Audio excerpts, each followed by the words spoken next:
There's been so much to talk about when it comes to Nintendo Direct that I haven't really touched on a lot of it.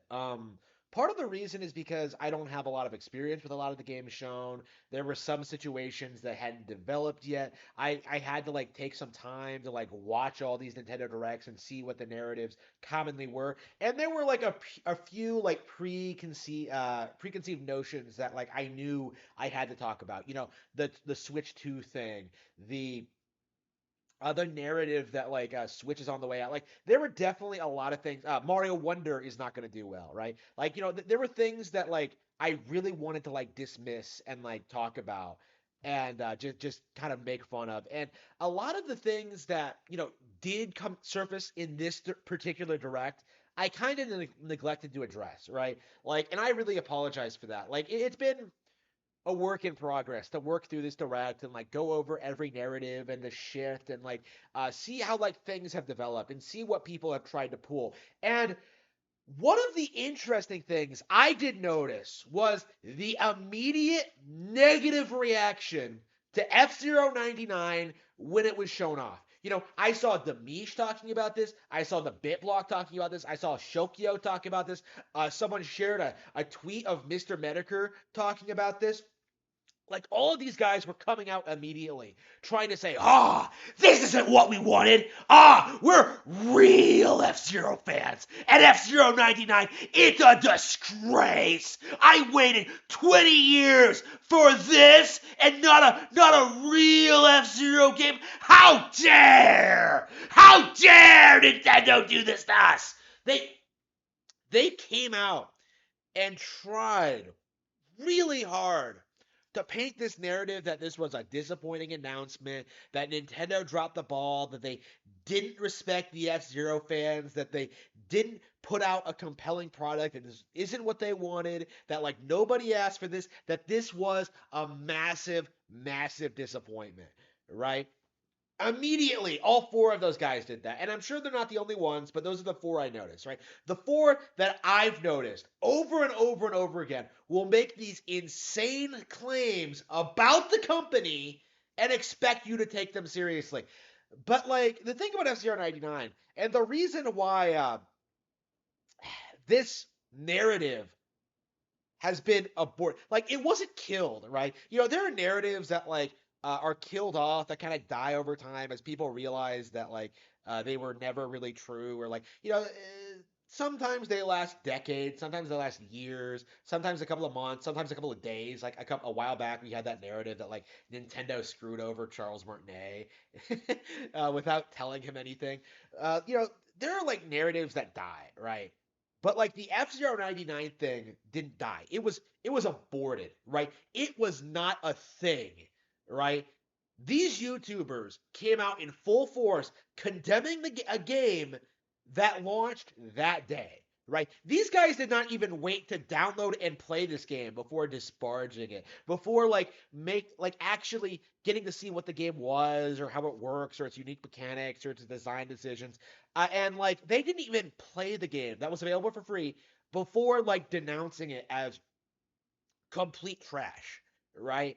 And me, I liked the game from the onset. I was excited to play it. I didn't get to play it until that night, and I still don't think I've actually given a full review on it. But I suppose I can tell you now. Like the game is great.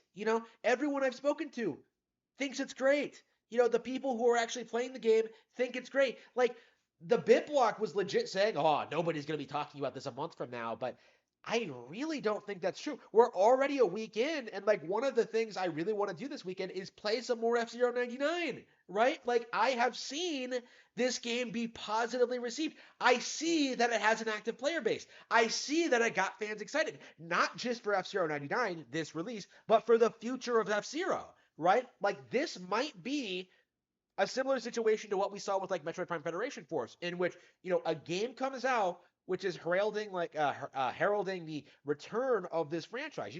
After Federation Force, we got Metroid Samus Returns, which was also dismissed and made fun of for superficial reasons, and then we got Dread, and then in the future we're gonna get Prime 4, right? Prime Remastered and Prime 4, right? Like we're in a new golden age of Metroid releases right now, although people don't really want to admit it.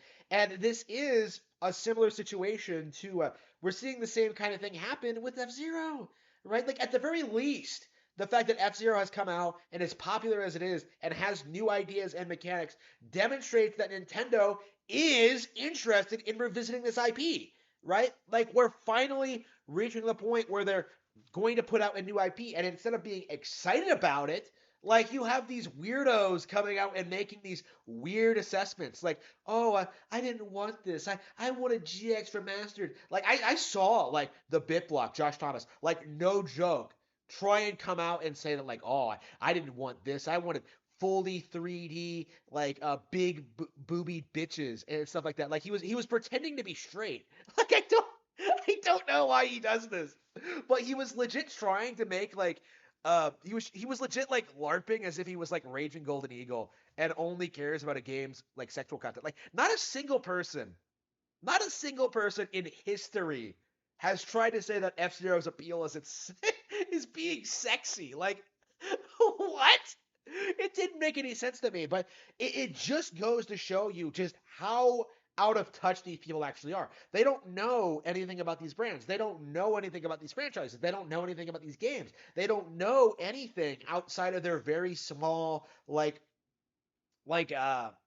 idea of what Nintendo should be, right?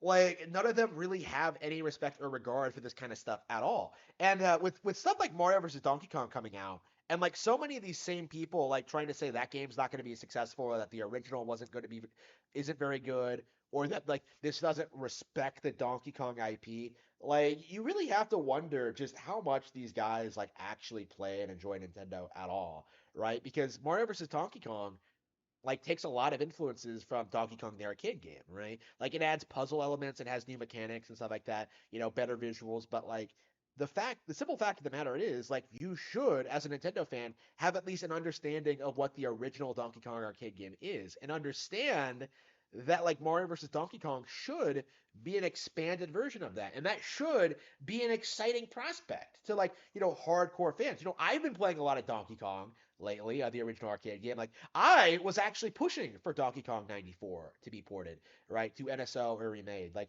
and I'm happy to see Mario vs. Donkey. Like the idea that like nobody asked for a Mario vs. Donkey Kong or F-Zero 99 or Detective Pikachu Returns is like laughable because in some way, shape, or form, I asked for these games, right? Like I like these games. I'm so tired of like people like trying to dismiss certain announcements because like, oh, I wish they would talk about something else, or uh I'd rather they make Wario Land instead of WarioWare. Like I'd rather they do this instead of that. Like why don't you just appreciate what you get? Because a lot of this stuff is just great for what it is, right? Like why exactly are we in this mindset where we have to like deride F-Zero 99 just for not being like what you thought it was going to be, right? Like why exactly can we not appreciate this game for being well made, compelling, interesting, and fun, right? Like why can't we talk about like what makes this game like legitimately great? Why do we need to fixate on like really superficial things like the length of time it's been since the last entry, the fact that it's a 99 a battle royale game, the fact that like it's game a Nintendo Switch expansion thing, right? Like um why are we like fixating on like this superficial stuff instead of focusing on like what's actually important? Like is the game good? Right? Do I enjoy playing it? Is this something that like I'm getting a lot of mileage out of? And I think more and more people are realizing that yeah, this might be the best 99 game that Nintendo has put out so far. Maybe Super Mario Bros. 35 is better. Well, it's certainly the one with the most interesting mechanics. That is definitely an interesting thing to bring up. Is if like this game does not feel all that similar to like other 99 games, right? Like it actually feels like they added a lot of original mechanics and features and stuff like that. Like it feels wholly original, and people are talking about like updated courses and free updates as the game goes on. And I have to wonder if that is the case. And I have to wonder if this like 99 gameplay. Like imagine if like in the new F-Zero we get like a real battle royale mode. Like this time Death Race is like a 30-man like online death match with like other live characters. Like isn't that going to be awesome? Instead of that stupid thing they do and like in X where like everyone just goes in a straight line. It's like everybody just swerving all around trying to knock you off. Like that would be crazy, wouldn't it? Like that would be a lot of fun. I have to wonder if we're going to see something similar to that in the new F-Zero game when it gets made. But let's not disparage ourselves here. Let's not try and fool ourselves. Let's not like buy into this notion that Switch is on the way out. Like the fact that like great, highly successful games can come out like out of nowhere like this, that we have like several great games on the horizon, that lots of stuff is coming out. Like that is very indicative, I think, that the Switch has a lot of life left in it. Like this is a console that's going to be supported for a very, very long time, and the gaming industry is not prepared for Nintendo's market leadership of the industry for the next several years, right? They are going to struggle and like fail to like get people to stop playing Nintendo Switch, right? They're doing everything they can to pretend that like Switch is on the way out. It's why they're pushing the Switch 2 rumors so hard. Why they're like trying to find some negative stories to come out about Nintendo. Like they're doing everything they possibly can, but more and more, I feel like with games like F-Zero 99, I feel like gamers aren't really paying attention to this. Like I feel like actual gamers are just playing their games and enjoying their lives. And that is not something I have ever seen any gaming YouTuber ever do.